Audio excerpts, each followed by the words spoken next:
They told you nothing happened. They locked the cameras down, cleared the hallway, and sent every single journalist home early. But guess what? People talk. And when you have a grown man walking out of a backstage corridor with his ego shattered, his composure completely gone, and refusing to look a single soul in the eye, you can't bury that story. You cannot bury it. Because I'm standing right here, and I am going to tell you exactly what went down between Femi and Brock Lesnar backstage at Raw, and once you hear this, you're going to understand why WWE is praying this never trends. You're going to want to share this video. You're going to want to put this in every wrestling group, every Reddit thread, every comment section you can find, because this is the kind of moment that changes the locker room forever. Scene setter. Let's paint the picture first, because context is everything here. It's Raw. The arena is buzzing. The backstage area, which veterans will tell you is its own entire world, is packed. Producers moving. Writers huddled. Talent warming up. Security walking corridors like they own them. And in the middle of all of this controlled chaos, there are two very different types of people backstage at a WWE event.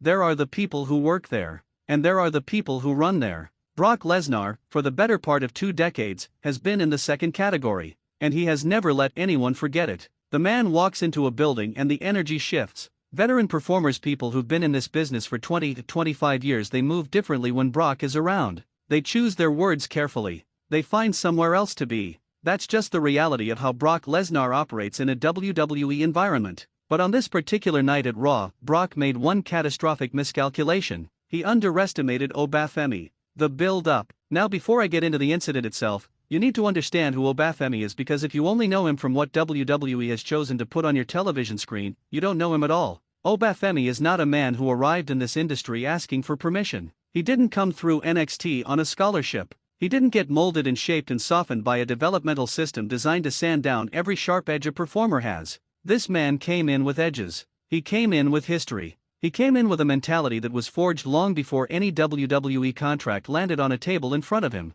And the people backstage, the veterans, the agents, the producers who've seen every type of personality walk through those curtains, they clocked it immediately. They saw something different in Femi. They saw someone who wasn't going to play the political game. Someone who wasn't going to laugh at jokes that weren't funny. Someone who wasn't going to lower his eyes when a bigger name walked into the room. That alone made certain people uncomfortable. Brock Lesnar specifically. Because Brock's entire backstage dominance is built on one thing: the assumption that everyone in that building respects the hierarchy. That everyone knows their place. That when Brock Lesnar walks down a corridor, people acknowledge that he is operating on a different level. That's been the unspoken agreement for years. Femi never signed that agreement. The incident. So here's what happened. And I want to be precise about this because there are already 3 different versions of this story floating around online, and most of them are missing the most important details. It starts in the gorilla position area, the staging zone right behind the curtain where talent gathers before and after their segments. It's tight back there. It's hot. Everyone is on edge because live TV doesn't forgive mistakes, and the adrenaline running through every single person in that area is through the roof.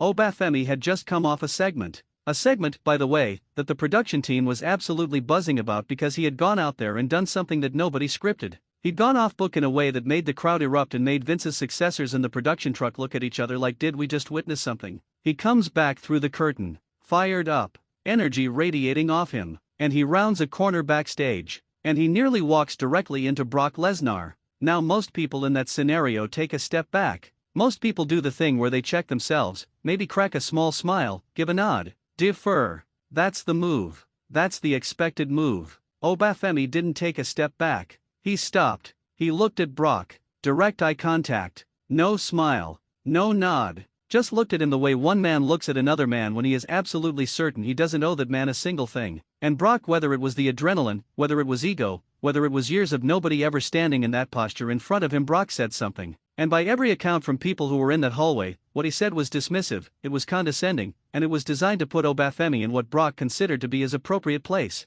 Big mistake. Massive mistake. Because Femi didn't flinch, didn't blink. And what came out of his mouth next, according to 3 separate sources who were standing within earshot, was so calm, so controlled, so precise, that it almost made it worse. It wasn't a rant. It wasn't an explosion. It was surgical. It was the kind of verbal destruction that's actually more devastating than screaming, because it tells you that the other person isn't even rattled. It tells you that they prepared for this, that they've been ready for this. Word for word, I cannot give you because frankly some of it is not repeatable in this format, and some of it I'm protecting my sources on. But the substance of what Femi said can be summarized like this. He told Brock, in no uncertain terms, that the era of one man running this locker room through intimidation was done. That whatever Brock had built his reputation on backstage fear, silence, deference, Femi wasn't participating in it. And then he said something about Brock's recent history in WWE, his on-again off-again relationship with the company, the allegations, the way he'd been handled with kid gloves while other performers got released that apparently hit so hard that Brock went visibly still. Visibly still. People who know Brock Lesnar's personality describe that reaction as almost unprecedented. He didn't respond. He didn't counter. He stood there for what witnesses described as a very long, very uncomfortable few seconds, and then he walked away. Brock Lesnar walked away. Let that settle for a second. The aftermath. The backstage atmosphere for the rest of that Raw taping was different. Changed. Like someone had opened a window in a room that hadn't had fresh air in years. People were talking. Quietly at first, the way people talk when they've just watched something they can't quite believe, and then with more energy as the night went on. By the time the show wrapped, you had two distinct camps forming in that locker room. You had the people who were exhilarated, who felt like something important had just happened, who saw Femi's moment as a signal that the old guard's stranglehold on the culture of that locker room could be challenged, could be broken. And then you had the other camp, the people who were worried, the veterans and the yes men who've built comfortable careers on the current order staying exactly as it is, who understand that when the power dynamics backstage shift, not everyone benefits from that shift, who were already asking the question, what does WWE do with this now? Because here's the thing that nobody in the mainstream wrestling media is addressing: WWE has a problem.